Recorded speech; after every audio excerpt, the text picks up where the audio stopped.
Подписывается соглашение между Российской Федерацией и Республикой Абхазия об осуществлении российским юридическим лицом инвестиционного проекта по возобновлению деятельности и дальнейшей эксплуатации международного аэропорта Сухум имени Ардзинба.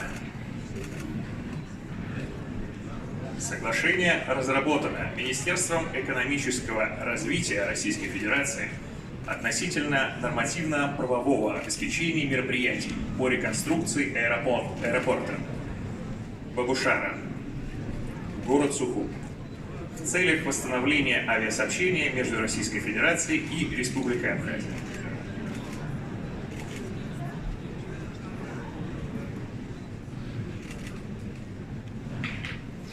Пожалуйста, обменяйтесь папками.